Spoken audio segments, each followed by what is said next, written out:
What's up, everybody? We are back with episode number 305. 305.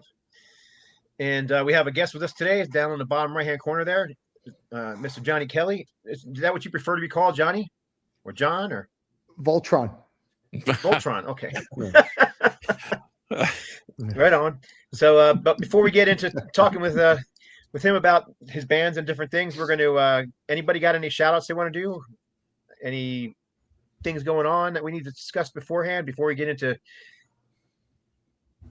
Don't mess with the IRS. That's all I got to say.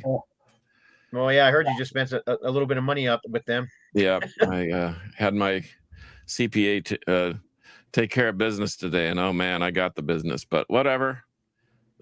Their early retirement thing hasn't been as luxurious as I thought it would be.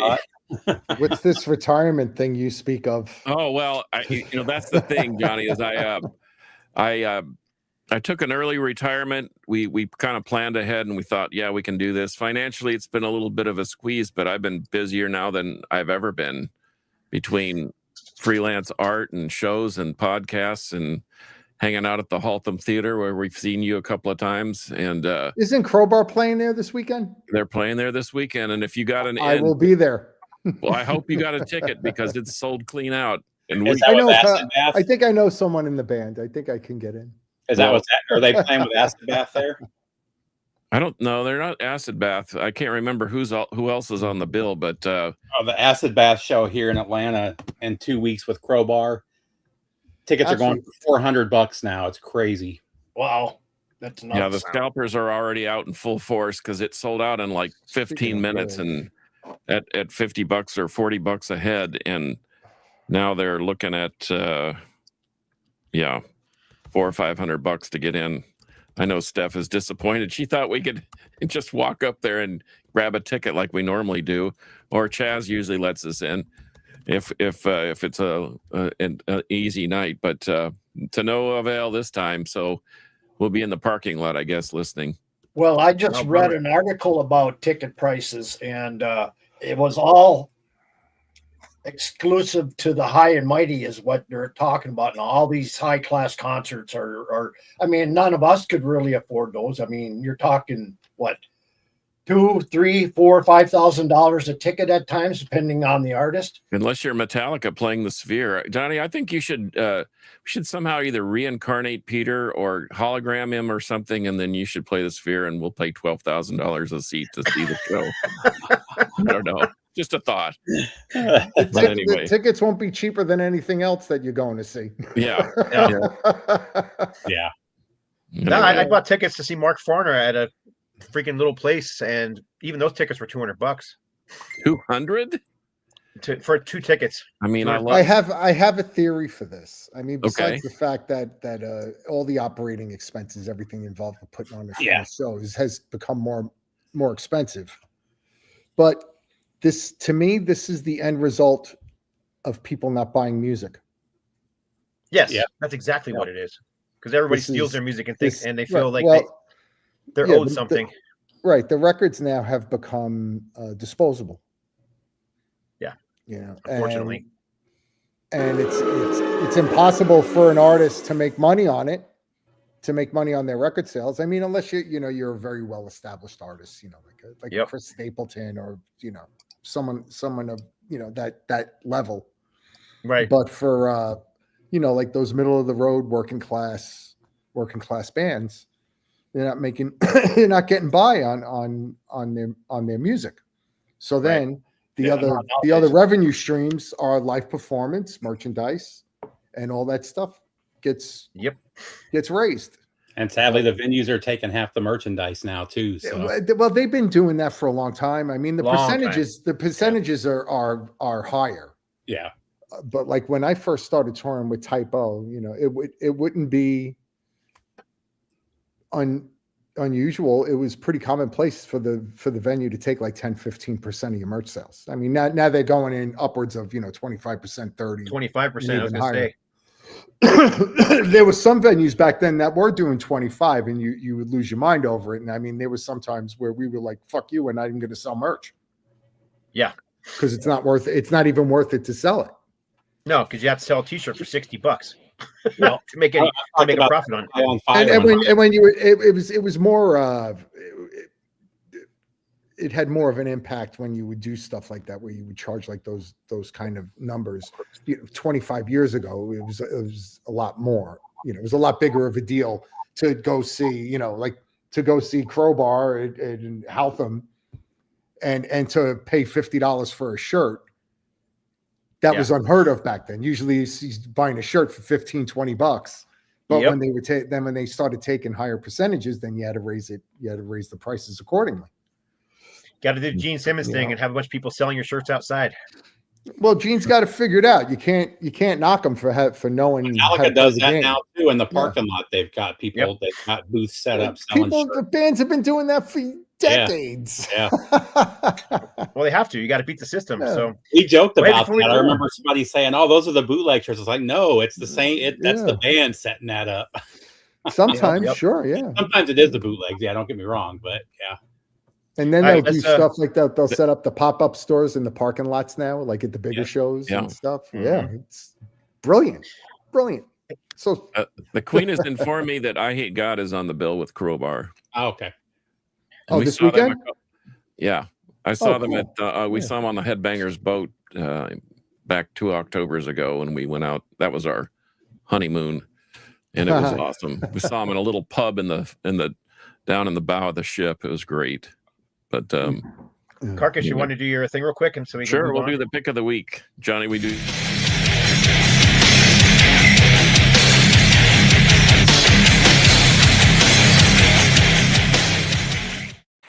Okay. Thank you. Our pick of the week. I was going to tell you, Johnny, we do a pick of the week. I do a rock pick and a metal pick, all right, guys. And we do a Scott Waters pick. Actually, apparently, and so sorry, new computer. Since it is St. Patrick's Day, you could just leave us the way we were. I think maybe. Oh, well, that's the reason I wanted to do that. So, keeping along the green theme, because it is St. Patrick's Day. In fact, I even dug out an old one-off Gamma Side shirt that hung in the back. But how about this green record? Tres Hombres. This is my rock pick of the week. And oh, by the way, let's see. This is pretty exciting. Hold your phone. It's on jalapeno green vinyl. So I thought that was pretty cool. So that's my rock. It's got one of the coolest gatefolds ever, too, doesn't it? Is that the one? Oh yeah. It's with the.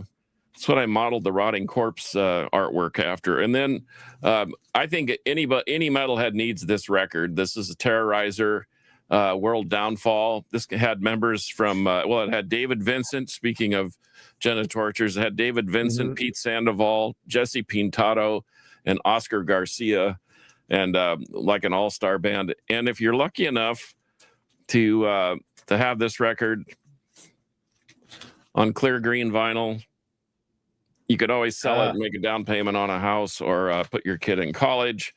So I think that's it. If it were on black vinyl, it'd still be worth it. And just because Johnny's here, I went ahead and pulled Typo Negative. Oh, and by the way, speaking of green vinyl, is that on green vinyl? Yeah, I was about to say. Of course it is. Well, St. Patrick's Day, we've done a few reissues with green vinyl. There you go. I've got one that's I think it's October Rust that's on like orange and black. But anyway, those are my picks of the week. ZZ Top, Tres Hombres, one of my top 20 rock records of all time. And then, of course, Terrorizer, World Downfall. Well, I'll say that 10 times really fast. And those are my picks of the week.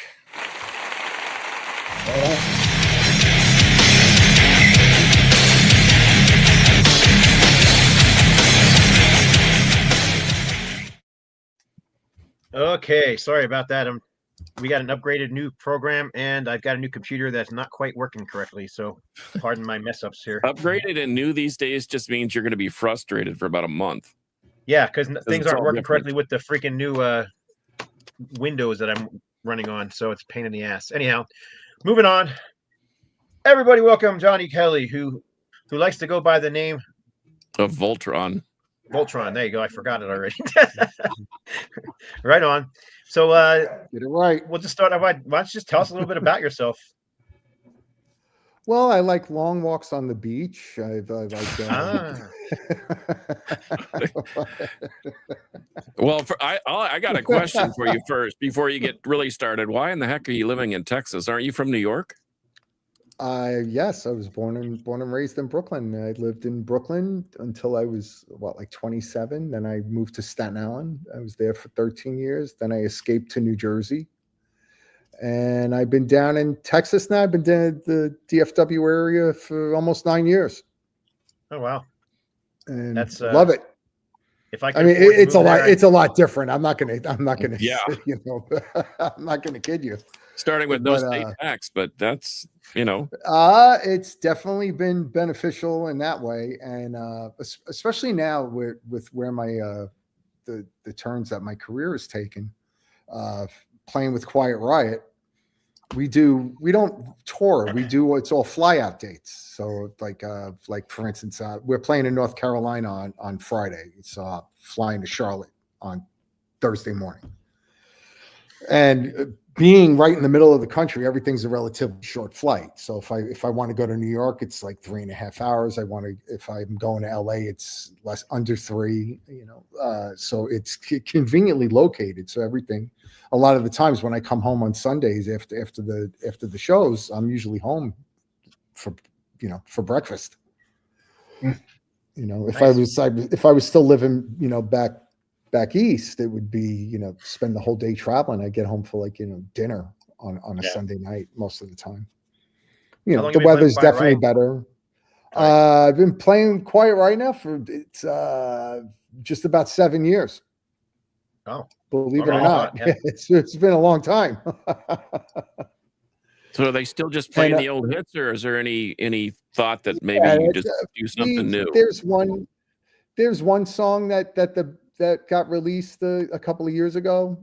Yeah, just the single, but there hasn't been any talk about doing that. Who's singing for Quiet Riot now?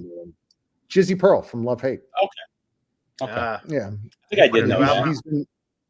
He's been in and out of the band for like the last 10 years, from what I understand. I know that he was in there. He was there for a little while before I joined. You know, while Frankie was still alive. You know, a few years back, and then did they have that Durbin sing?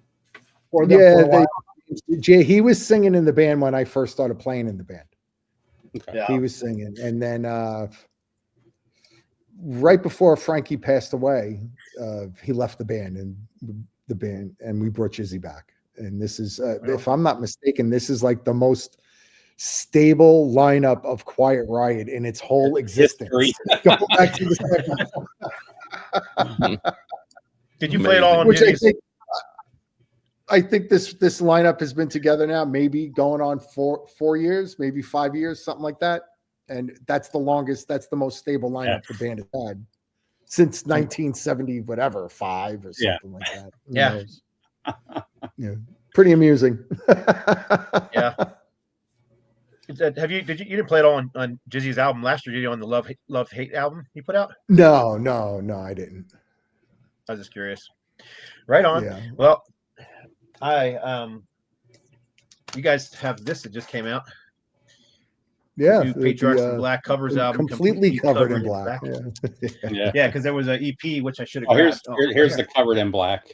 Yeah, it's the Covered in Black, which is right. That's the first one. Yeah. Yep. The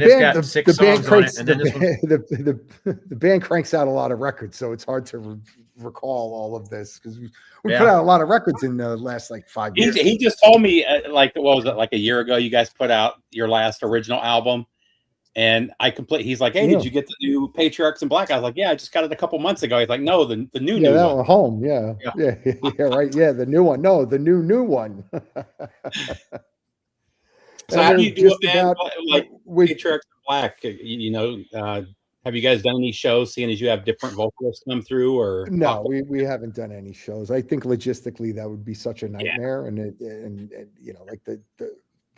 the money aspect of it is just like flying everyone that's played on the record, flying them all to one place would be pretty astronomical. Yeah, but it's pretty much. I guess like an email project, like a file transfer. I have a studio in Dallas that I was just there a couple hours ago. So I have my own. I track my drums here in Dallas, and then I send them to the engineer, or whatever band I'm whatever Yeah. working with, or whatever songs I'm tracking. I do everything in house, and then I just send it, one of the WeTransfer or something like that. And that's pretty much how everything started with Patriarchs. Like initially, Dan Lorenzo wanted to put like a band together, and I'm already involved in a number of different things, and I told him at the time, I said I can't commit to playing in another band. I said, but if you want to just write music, work on songs together and stuff like that, I'd be totally down. That would be fun. Totally into that. And then he had asked me about suggestions on, who would you want to sing or play bass? Who else would you want involved in this? And just off the top of my head, I said to him, I was like, why settle on one bass player or one singer? So let's have fun with this. We're not making any money. It's a like a pet project. Wait, you're not a rich rock star off of the Patriarchs and Black Sales? Well, he's going to the. I don't like to brag. I'm trying to be modest. Voltron has no ceiling on his income. Right. Voltron doesn't need money. Right. And, sorry to interrupt, but go we got Shannon Fry from the Mighty Avenger of Blood checking in, so I had to give him a shout out. Go ahead. Sorry. We got quite a few people watching, and if anybody wants to ask Johnny a question, go ahead and ask it, and I'll forward it. I'll ask him for him. Go ahead. Sorry, Johnny. Go ahead. I won't answer it unless it's addressed, Mr. Voltron. Mr. Voltron. So you have to ask Mr. Voltron a question, and then the question. And it has to include the phrase "anal warts," since that's how the show started. I gotta say, I like the choice of cover songs you did. A lot of the cover songs aren't stuff that's been covered a million times. Yes, thank God. By every other band, and it was kind of nice. I do like to have fun with it. Yeah, and it's it kind of like takes me back to being a kid and starting learning to how play, to play. And learning how to play, and then you like, oh, let's work on with your band, your band, and you playing all covers anyway. Yeah, let's play this Judas Priest song, let's play this Saxon song, let's play this, and right. So this is really just an extension of that, but I'm in my 50s now. Yeah. And it was cool to see songs like Games Without Frontiers. Games Without Frontiers, that's one of my favorite songs on there. And I was told that was all you. Dan's like, yep, that was all Johnny. It was, yes. Yeah, it was. That happens. Like I'll be driving. I spend a lot of time in my truck driving. North Texas is pretty big and you put a lot of miles on your truck. So I'm always listening to the radio. I'm always listening to the radio when I'm in the truck. And then a song will come by and I'll be like, oh, that's a cool song. That could be a cool cover. Or, maybe we could do something interesting with that or something. And then I throw it at Dan. And then Dan does the same thing with me. He's like, I want to cover this song. Okay, let's work it up and see where it goes and, see what whoever's singing, just see how it turns out. But I mean, it's still fun to do anyway. And it's not like, the band isn't on any kind of time requirements. You can take your time. Yeah, and you could take your time in seeing if something works. Yeah. And if it doesn't, you say, oh, okay, whatever, no big deal. A for effort. We tried. Yeah, Tim, that's a great point. Yeah, Typo, you guys had some great cover. The cover of Black Sabbath off of the Nativity in Black is still one of my all-time favorite covers. I don't know how you guys slowed it down and made it heavier, but that's still one of my favorites. I was happy with the way that it turned out. Especially, I had only been in the band really short while at that point. I think I've only been in the band just a few months when we recorded that. And the same thing with the version of Paranoid that we did. Yeah. Typo's take with covers, Typo's approach to covers was a little bit different, a little unconventional in a sense, where the approach, whatever song got picked out, whatever song was chosen, and sometimes there were definitely a few songs that we tried covering that didn't work because it sounded too similar to the original. And it just didn't really do anything. It was just like filler. Yeah. Right. Yeah. And but our the approach of it always was whatever song that we picked to cover, what would it have sounded like had Typo Negative written it?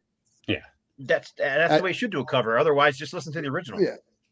Right. Yeah. And sometimes, and doing this stuff with Dan, I try to take a little bit from that. Yeah. From the way that Typo used to do covers. And some things like, some of the Sabbath songs and stuff. I mean, some of the stuff that Bill Ward did was just so cool. It's like, I don't want to really get too derivative of it or try to change up things too much. There have been a couple of songs like Games Without Frontiers and the Zeppelin cover of Friends that we did. They were pretty unique unto themselves. And there was a little bit of a different approach. Some stuff is more straightforward, but the things that I see that make our versions a little more unique are the people that are singing it and how their vocals are being presented with the song, as opposed to just being a cover band, say like a cover band in a bar where you're trying to emulate, where you're just more of a jukebox and playing stuff that's familiar to everyone in your audience. We try to put a little bit of a different twist on it to try to make it a little bit unique, but at the same time, the primary goal of the whole thing is to have fun with it. Well, the cool thing with your albums too is they're not one style, because you have different singers coming in. You can kind of play with the style a little bit. And I kind of enjoyed that too. I kind of lifted the whole idea, the whole approach to it. I lifted it from Dave Grohl with what he did with Crowbot. Yeah. As opposed to where one guy is playing all the instruments and then you just have the guest singer or say like a guest guitar player coming in and doing a solo. Dan and I are the primary players, and then we bring everyone else from different bands, different stuff. I mean, but that's definitely where I got the idea from. Yeah, because I knew going in that it wasn't going to be something that I would be able to commit time to, where it was make a record, try to go on the road, do shows, things like that. I knew it wasn't going to be like that. So I just tried to do something where I could try to maximize the most fun out of it. Yeah. And that was where I would be able to get friends involved. And again, there's no money in it. So we can't call up people and say, hey, I want you to play on this record. We have this kind of budget. We can have you come in and, play on the song. It's not like that. Nobody makes money. Right. So it's really just all about having fun. And so try to use that as an opportunity to do stuff with some friends and guys from different bands that I wouldn't normally get the opportunity to play with. Right. And okay. Yeah, can I ask? I'm sorry, I was going to say we got a couple comments, but somebody commented, Blackmore Rules commented, covering Black Sabbath Snowblind must have been a fantastic song to play. Anytime I cover a Sabbath song, it's always fun. And then Bill Ward was one of my biggest influences. So, and it's funny too, like every time we do a cover, I'll send it to Bill and like, what do you think? Let me know what you think about it. Oh, that's cool. Does he actually give you a response? Yes. Yeah, of course. Yeah. We're friends, and I get a kick out of his responses and stuff. And it's always fun to hear from the artists that you respect like that. I mean, I played in bands for decades, and we put a covers album out, I don't know, 10 years ago or something like that, and we covered an old Mortification song and made it into a thrash song, so we were a thrash band, and I sent it off to the the bass player of that band, and sent me back this real nice letter. He's like, wow, I like yours better than ours. That was like the greatest compliment ever, to have a band you respect say something like that. So here's another question.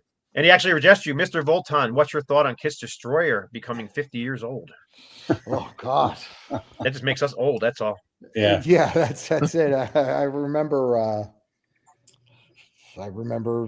getting the record as a kid. Remember my dad, buying it for my brother and I. My brother and I, we had shared records and stuff. And, I remember hearing it at my cousin's house.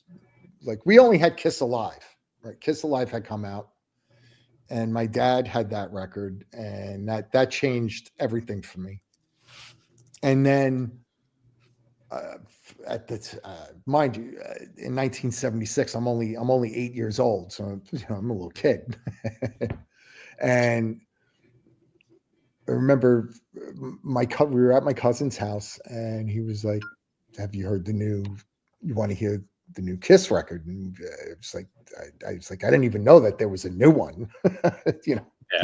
Especially an 8-year-old is not going to not have their finger on what's happening in the world of music with anything. So it's really just a lot of the stuff that I was exposed to I was just subjected to whatever my dad brought home.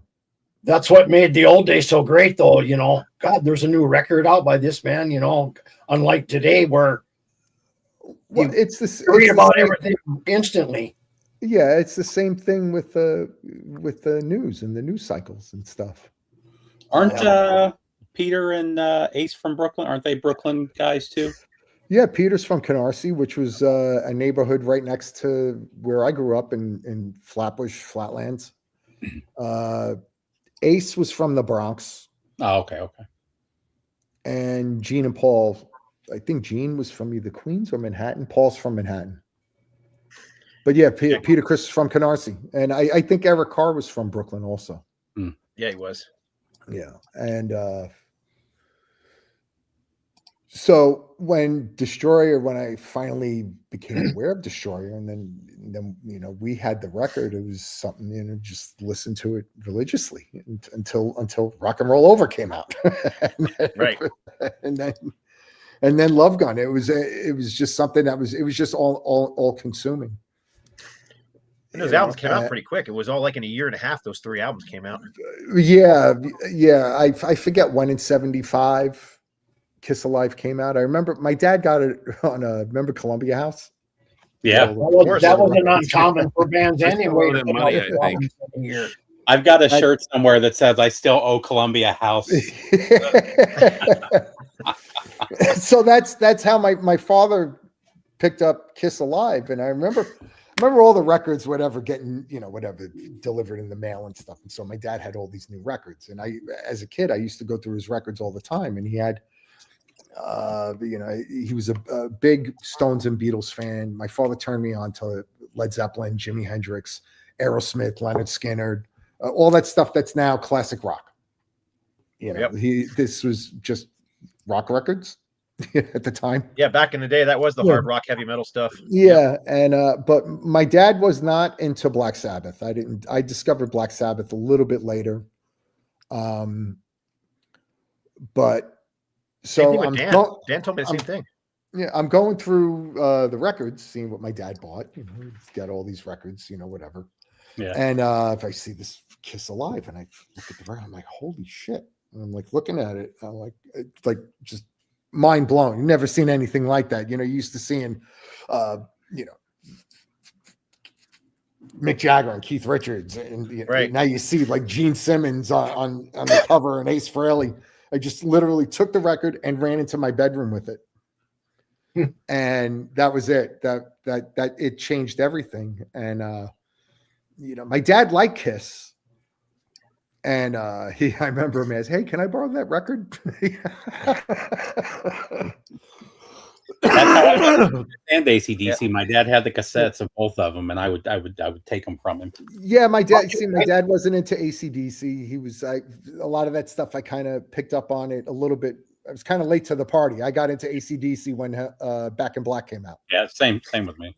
Well, I can remember buying the Kiss Alive on 8-track. Okay. The early stuff. Yeah. And actually listening it in my bedroom, and of course, if you didn't have a matchbook, then you were screwed, But yeah, I mean, those early days are one of these. phenomenal. I have what do I have? I have an 8-track. I have one half of Kiss Alive 2. And I have Love Gun on 8-track, and I had Ace Frehley sign it for me the first time I met him. This one right here. Yeah. I have one half of that. Yeah. That's the other half right there. Yeah. Right. But yeah, I mean, as a kid, yeah, it was just that was it. That was the only thing. That and cars. Yeah. You know, hot rods and stuff, which were just cars back then too. They weren't classic cars yet or anything. You know, they were just cars. And it wasn't until a few years later, when I was like 11 years old, there was a guy that lived up the block at the end of end of our street. He had asked me if I wanted to learn how to play drums, and I was like, "Oh, wow, I'd be like Peter Criss." Yeah. And then I discovered I got way deeper into the Zeppelin catalog. And then I remember going to his house. My uncle, we lived growing up in Brooklyn, we lived in a 2-family, a mother-daughter house. So our family, we lived on the first floor. My grandparents lived upstairs on the second floor with my uncle. And my uncle's a guitar player. And so he was always like listening to Jimi Hendrix and practicing in the basement with his Les Paul and his stack and stuff. And I remember getting into his record collection. And he had all these other Led Zeppelin records, because my father only had Led Zeppelin 2 and Houses of the Holy. Those are the only 2 Zeppelin records that he had. And I was familiar with some stuff because it was on the radio a lot. But then raiding my uncle's record collection, he had all these other Zeppelin records. And I was like 11 years old. I was like, holy shit. And I took all the records to the guy's house, and I said, I want to learn how to do this. I want to learn how to play this. I want to learn how to be one of the best drummers of all time. I want to learn his riffs. I want to learn how to do this. And he was like, "Whoa, kid, you better slow down." And then it just went off, and then I started discovering other things, meeting kids in school and stuff like that, like getting into other more like metal and things. Sure. As that stuff was starting to pop up and starting to make its way to Brooklyn. Were you taught, or were you just learn how to drum on your own? The guy that lived up the block, that guy Eddie, he taught me how to play like a beat, and then I kind of went, I didn't touch it for a few years. I didn't have a drum set. My parents couldn't buy me a drum set or anything. They couldn't afford it. So I just didn't really do anything with it until I was like 15. And a friend of mine played in a band, and he was talking about something about like his drummer just quit. And I was like, this was a guy who used to hang out with him every day. I had no idea he played in a band. I had no idea he played guitar. And one day he's like, "Oh yeah," he's like, "Our drummer quit." And I was like, "It's like, really?" I said, I could play a little bit. And he dragged me to a studio that was literally around the corner from my house. I had no idea there was a rehearsal studio a block away. And I started playing with them, and then I haven't stopped. So primarily self-taught. When I was in my 20s, maybe like a year, 2 years before I joined Typo, I was good friends with AJ Perro from Twisted Sister. And he had students. And I told him that I wanted to start taking lessons. And at the time, he was like, "Well, why do you want to take lessons?" He's like, "You know how to play." Because he'd seen me play. Actually, Kenny and I and Typo, we've been playing together for years at this point. And he was like, "Why do you want to take lessons? You could play." I was like, "Well," said, I'm self-taught. And I know that being self-taught, I know that there's a ton of things. There's like a whole bunch of stuff I'm doing wrong. Yeah. I said, I want to learn how to play correctly, correct form, and I was like, I want to learn how to read I said, I want to learn how to read. I want to learn how to do rudiments. I didn't know what a rudiment was. My rudiments were Motley Crue and Metallica records. Yeah.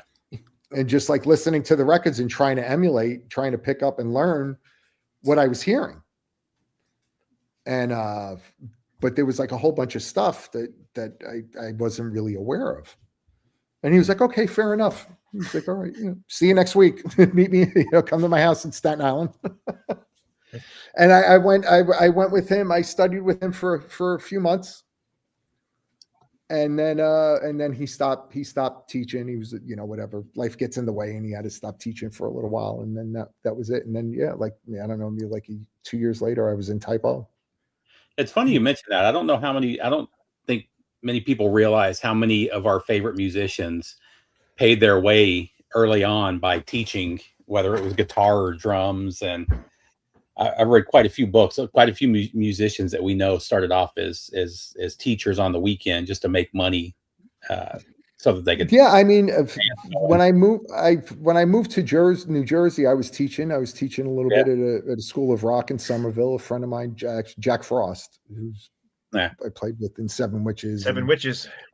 Yeah, he reached out to me, and he was like managing a school of rock, and he's like, do you want to teach? And I was like, I never taught in my life. I was like, I don't know. I was like, kids hate me.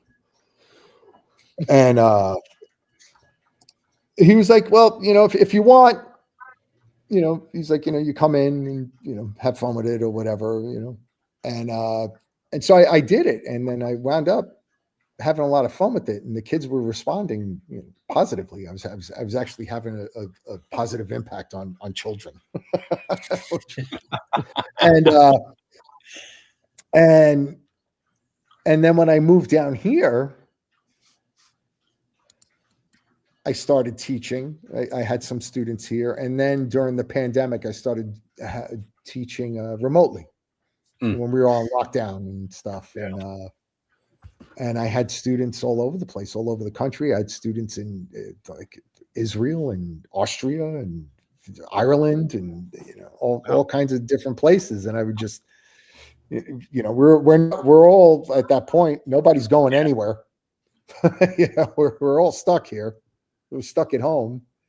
And so I would just sit and I would be on like Zoom calls and FaceTime. I was doing it like literally like all day long. And a lot of it. It seems, I mean, with a lot of like the younger students, they became students because their parents were fans and stuff. And then I had students also that were adults, the age, was all over the place. And a lot of it was, sharing my experiences and how I do things, right, wrong, or indifferent. It's just this is how I do it, and this is how I do it, and this is what you should be doing. And there's a difference between the two of them, but somewhere in the middle. And some people wanted to learn how to play certain typo songs or whatever, and some people just really just wanted to hear war stories. And, okay, speaking of war stories, but it's fun. Yeah. Speaking of war stories, Mr. Voltron, I have to ask you the question. Did you play with Seven Witches during the James Rivera vocal era? No? No. Okay. No, I did. What did we do? I think I did. I think I did 2 records with them. 2 records with Jack. Yeah. I think a Rebirth and The Way of the Wicked. Yeah, there you go. Yeah, and Anthony sang on those records. Okay, because I had some interaction with Jack back then, and when James was in the band, because James and I are longtime friends. I used to live in he's a Texan. Yeah, and he's and I used to live down there, and so we would see him frequently. But anyway, I just wondered because there's some stories to be told there too. But I'm still trying to get over the fact that you did a Status Quo cover of Matchstick Men and then the Santana medley. Right. One of our listeners said something about a Santana medley, and I'm like, I need to find this immediately. That was was an add-on thing when we did one of the I think the last home video that we did with Symphony for the Devil, and then there was a bonus CD with the Santana medley in it. And actually, I was just in my storage unit this weekend. I've been looking for stuff. Like I have, like demo cassettes and stuff like that from when we were working on like October Rust and working on the records. I have demos from when we were working on it, and I'm pretty sure that I have a mix of which I was intentionally looking for a copy of Pictures of Matchstick Men with Peter singing on it, because this year is it's the 30th anniversary of October Rust being released. Yeah. Which is crazy. I can't believe, like, as that comes out of my mouth, 30 years. I'm like, holy shit. We went to the midnight release of that record back when midnight releases were a thing. Oh, yep. I could not tell you. I don't. There's a lot of things I remember, and there's a lot there's probably like a whole bunch that I don't.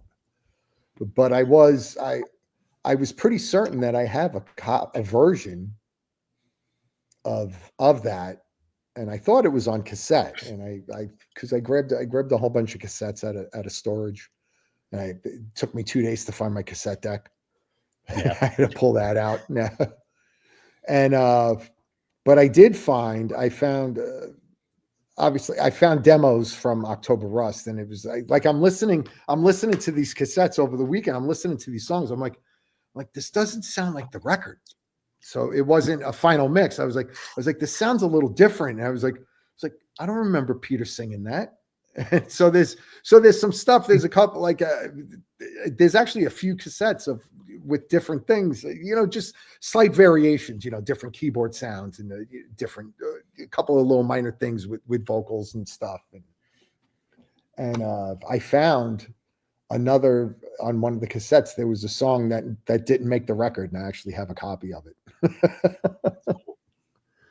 And hopefully we'll be able to do a quality transfer, to go from the cassette to something, and try to have it come out with the like some kind of, we're gonna have to do something with the record to do some kind of reissue for the 30th. Well, we know a couple of guys right here. As I said, we know guys who do that for a living. But yeah, when you have an old cassette, you also have to have, besides getting it off, you have to have it pitch corrected, because cassettes, every cassette player plays at a different speed. Yeah, nothing sounded wonky when I was listening to it over the weekend. And actually, I had to order a different. I had to order a direct box. Mm. To go, because I was, without getting all like, whatever technical, and to go from, I went from the cassette deck right into my interface, and it sounds like it almost sounds like it's underwater. There's like all this like real like low mid-range like push on it, and it doesn't sound bright or clear. But if I listen to the cassette deck, if I just put my headphones into the cassette deck, it sounds fine. And so anyway, it was suggested to me to get a direct box to do this. And so it just got sent interface for your interface. Yeah, right. To go from RCA and then RCA to XLR. Yeah. And so hopefully that'll be able to do it, because I sent it to Josh and Kenny yesterday. I was like, I found this. I was like, what do you think? And I found a live show that we recorded. It was we played at Lemoore in 94, and I remember we recorded. We had a mobile truck outside the club, and it was done, multi-track, but we never did anything with it. And probably because we probably thought that the show sucked or whatever, But now 30 years later, it might be worth something, looking into and trying to do something with it somewhere down the road, like what we're doing. We have a live record coming out this year. Well, I think with the technology today, they could really, right, sound really good. Yeah. Like it was some of the stuff I was listening to. Like I listened to the whole show last night, and there's a bunch of Peter was having problems with his bass because like it would be playing and you'd hear it, and the bass would be like the bass is pretty hot in the mix, and then all of a sudden there was no bass, and then you'd hear like, and then he'd start playing again. Oh, jeez. Speaking of Kenny, are you guys going to do any Silver Tomb stuff? Yeah, actually, I was in the studio today. I was cool. retracking one of the last songs. The last song that I did the drums for. There was a part in the song that I was, after listening to it recently, I was like, I don't like this. I want to do it over again. And I just went to the studio today and just did another pass on it. But yeah, Kenny sent me a file the other day. This is what got me motivated to do all this. Not to make matters even more complicated. I've been sick all week. And anyway, he sent me a thing. He's like, all the artwork's done, everything's done. Just go over this and let me know what you think. And I responded saying, I want to retract the last song that we did. And he's like, you got to do it you have to do it yesterday.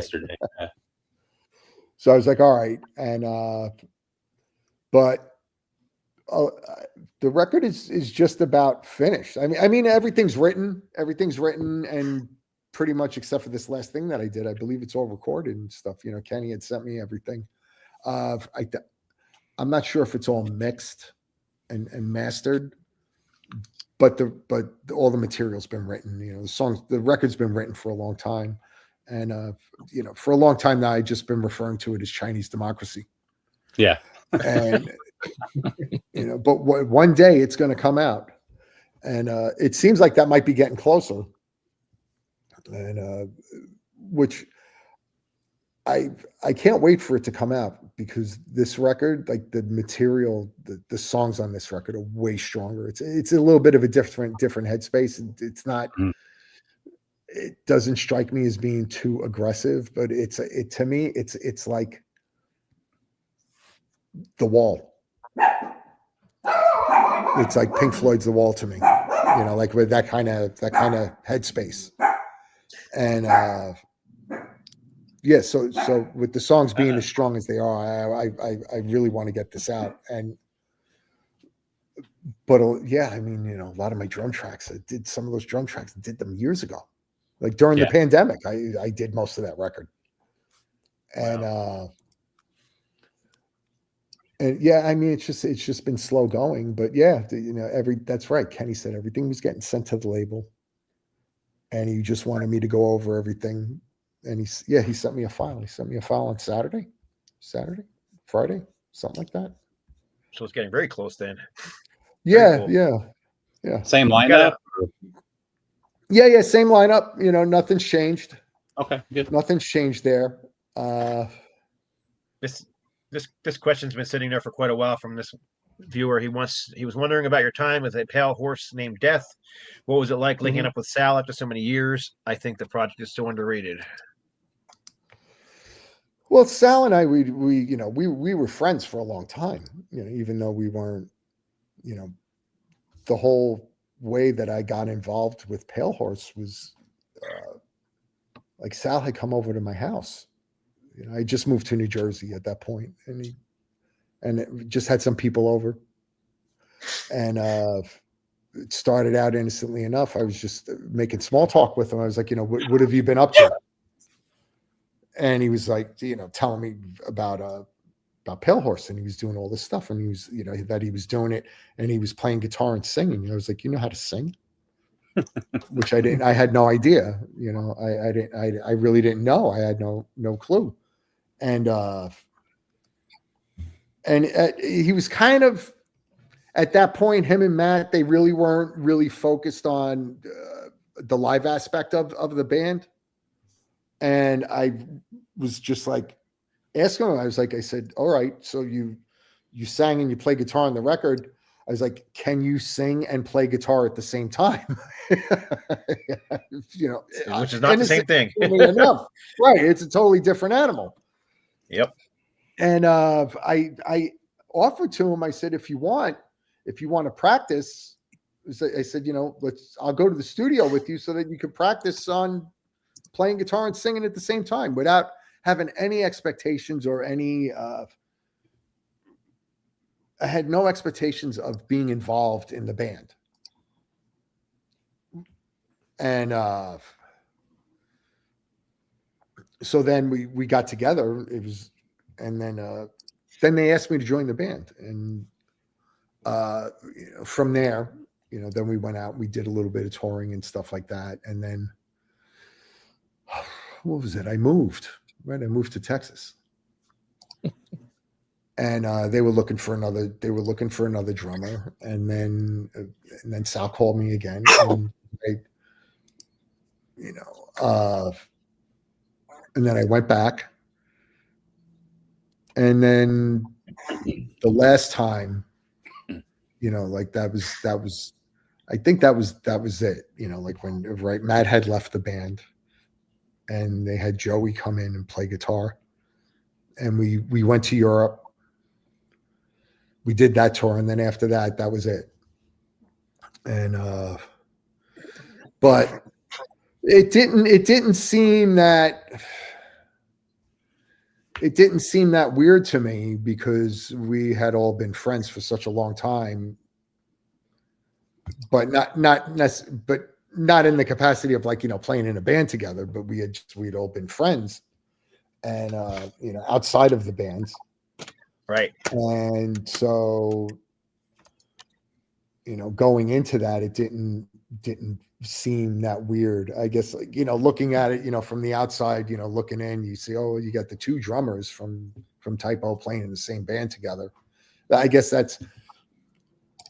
you're not going to have that happen too often, Yeah. And, but yeah, I mean, it was fun. It was fun, and then that was it. That was it for me. Moved on to different things. The Quiet Riot started taking a priority for sure. It just dawned on me. I got that sitting back there. You played with Danzig for 5 or 6 years too, didn't you? I played with Danzig for like 20 years. Oh, was it that long? Wow. Really? Yes. I didn't realize it was that long. Yeah, that's a long stay with Danzig. Yeah. If you know its history. Yeah. No, Glenn, I get along great with Glenn. We talk all the time. Yeah. It's just that like he doesn't tour as much as he did, and so it's hard to it's hard to prioritize that, like right, or make any money on it when you're not touring. Yeah, my good looks alone don't pay bills. Yeah. And so, but yeah, I actually miss playing in Danzig. That was always that was always fun. Always a lot of fun. Glenn, I love playing with Glenn. Right on. And Steve, and Steve and Tommy. Steve Zing's like one of my best friends. I talk to him like multiple times a day. Oh, right on. We're almost out of time, but I always ask all our guests this question. I'm sure you being in a band, you've had to have seen Spinal Tap, right?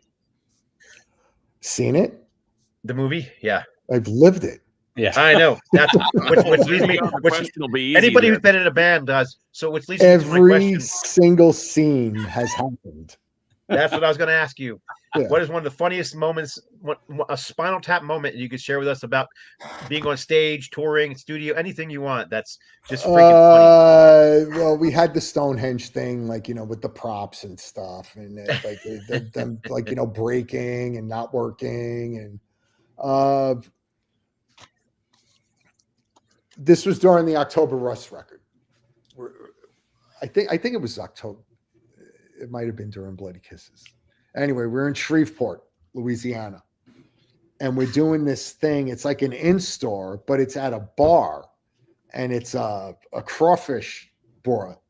Oh, jeez. Uh-oh. Right? My type of place. So we show up in a limo, right? They had a limo pick us up, and they bring us to this crawfish broil. Broil or boil? Boil. Yeah, whatever. The red flags are already flying as you said Shreveport and crawfish. So when we get there, there's this big sign outside, and it says crawfish broil and typo negative. when we got there, it was like, we told him to put your name first. Which is like Final Tap, then Puppet Show. Final Tap, then Puppet Show. You're right. Yeah. That's just one of them. That's great. Yeah, but everything that happened, getting lost in venues, dealing with record company people, chicks trying to have their influence, and everything that happened in that movie has repeated itself. Yeah. I had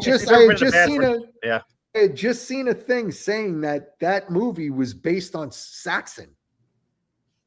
Partially Saxon, like and also Harry Shearer. Harry Shearer had traveled with Saxon, right. Black Sabbath with Stonehenge.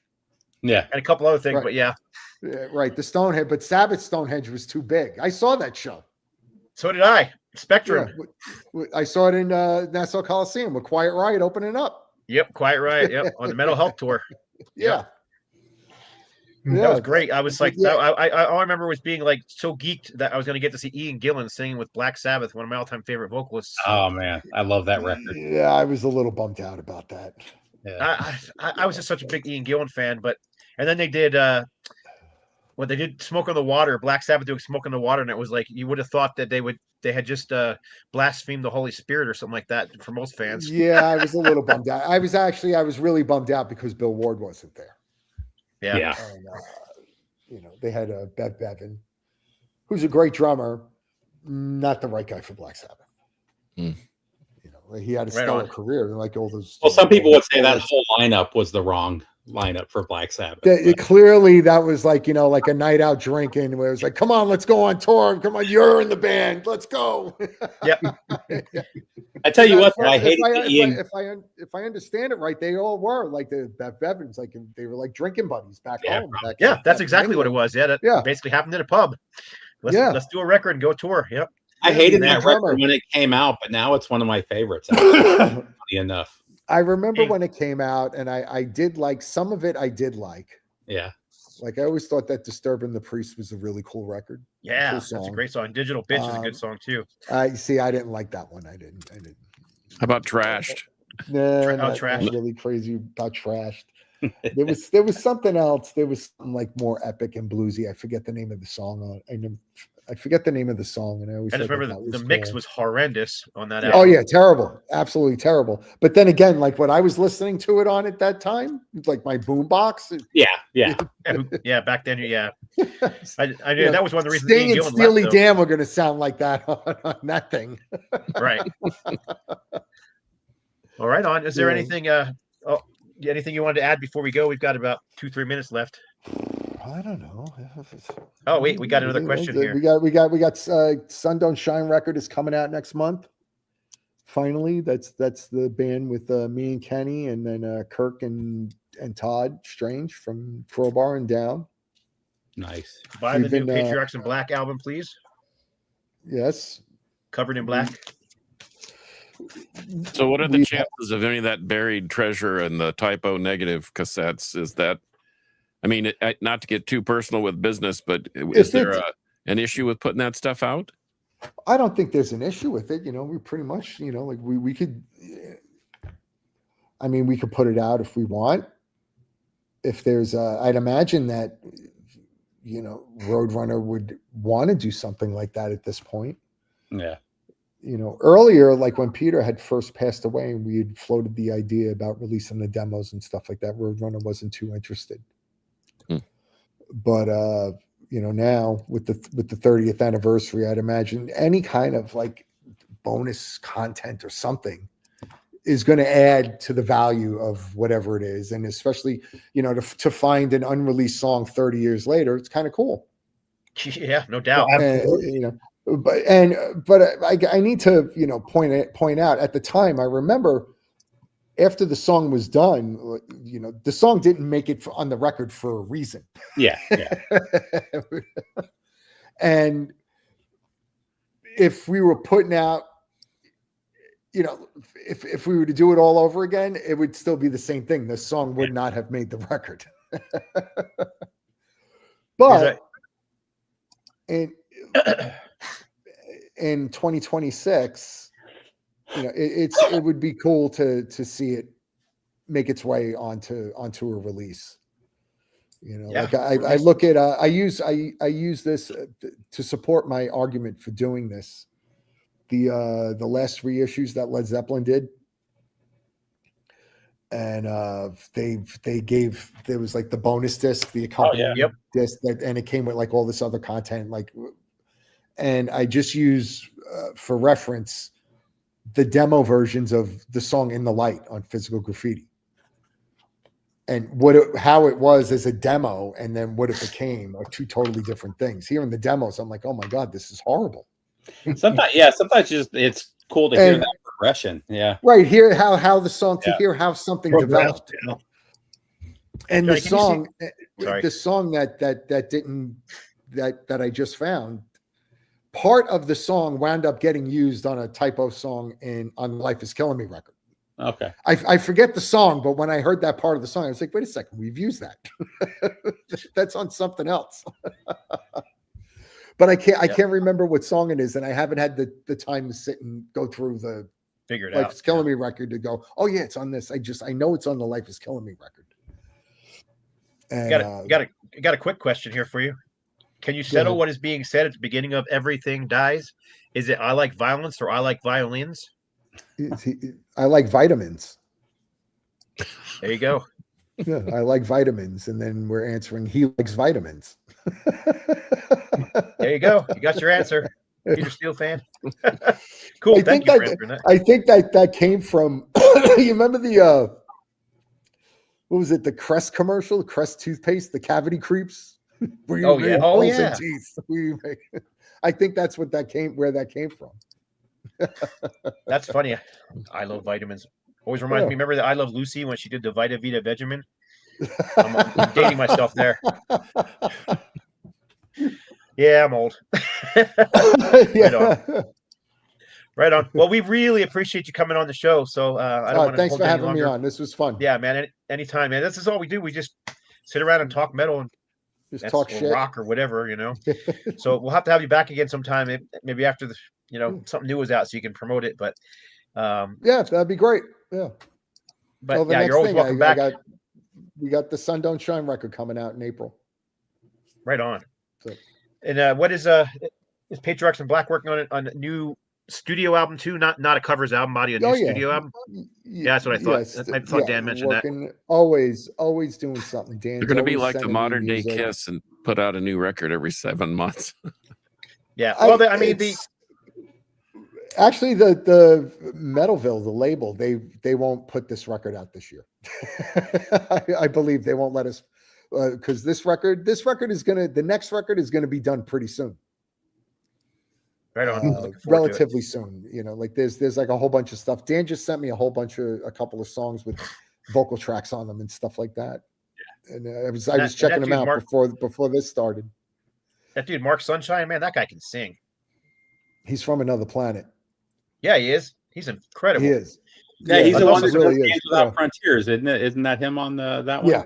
Yeah. Yeah, he's incredible. He does such a great job. And I also really like the songs you guys did with Run, DMC from Run DMC. Daryl, yeah. That was a strange one. Like when Dan was telling me, as he's talking about writing the song, and he's like, I hear this thing, opera singers and stuff, and I was like, oh, okay, all right, whatever, cool. And then he sends me the track with the opera singers on it, and I was like, okay, who's going to sing lead vocal on this? And he goes, no, that's it. I was like, what do you mean that's it? There's just a chorus here. It's not. It was like, it needs something else. And right, my being insistent on it needing something else, Dan had came up with the idea of having Daryl do something on it. And I was like, okay, let's try it. And then when Daryl sent it back, I was like, holy shit. Now it's a song. It was something completely unique and unto itself. And I was like, wow, Daryl and opera singers and strings and yeah, it's a great song. It really is. It came out really cool, and I was glad. I was happy with the way that it turned out, because it was, to me, it was like a little bit of a flat line without Daryl's vocal on it. I was just like, kept on, like just having that struggle, whatever that artistic struggle. I was like, it needs something else. It needs a focal point. It needs to say something.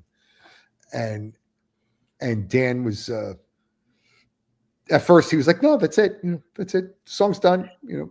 So when no, Daryl was recommended, were you like, wait, that may not be what we need to add to it?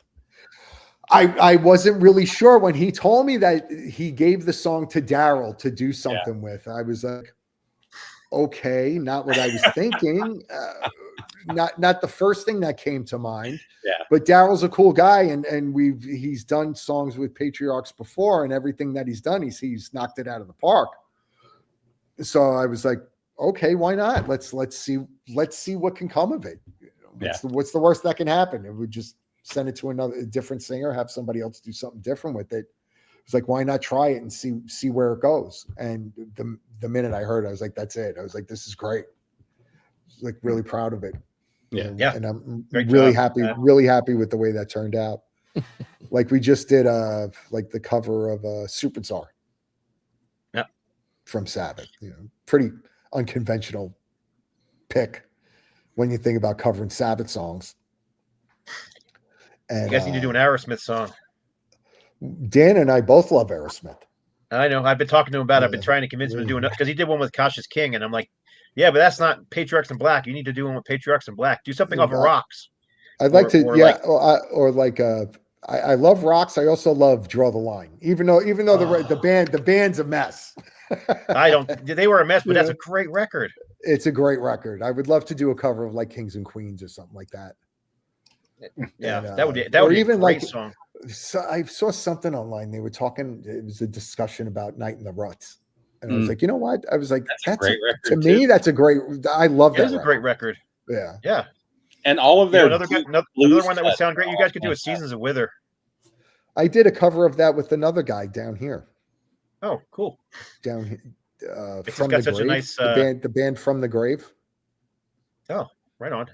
Yeah, I wonder if that's on YouTube. I'll look it up. It's on YouTube. Yeah, it's there. Definitely. Yeah, we did a cover of that. Yep, I'll be looking that up as soon as we hang up here. From the Grave, right? You said? Yeah. Seasons of Wither. Mm-hmm. Sorry, I'm writing down. So am I. All right, but actually, yeah, I meant to tell you that before the show. Is if you see us off writing, it's because we're taking notes.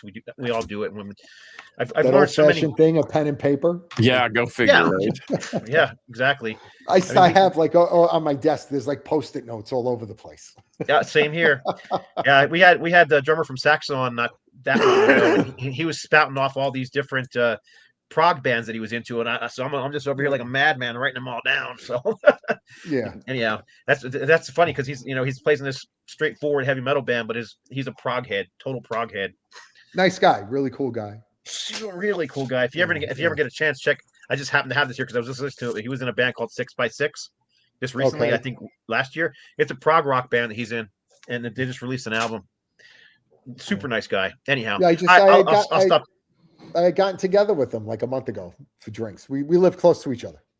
Oh, do you? Okay, so you live right near our buddy Rob Caldwell. He's a mastering dude who lives right by him. He's really close friends with him. Oh, okay. Yeah, small world. Yep. Right on. Small. I work with Rob every day, so because I don't know if you know, but I work for No Life to Metal Records and a couple other record companies, and I actually did the cover art on this album. Oh, okay. Well, yeah. See. So that's why I talked to Dan Small so world. much. So. Yeah, exactly. Thank you. So, yeah, thanks. It came out good. All right on. So that's it for episode number 305. We appreciate Johnny Kelly for coming on. Thanks for having me on, man. It's a lot of fun. So I already put up everybody's information while we were talking, so you guys can find us. But we're just going to go ahead and end the show. And you guys know how we do it. We're going to try and do it all at the same time. We got 4 of us here. We always do a horrible time at this. Ready, guys? Yep. For episode number 305 of the Metal Roundtable. Metal will prevail. That wasn't too bad. We'll get it right one of these days. We've done it 300 times and still can't get it right. It's all right.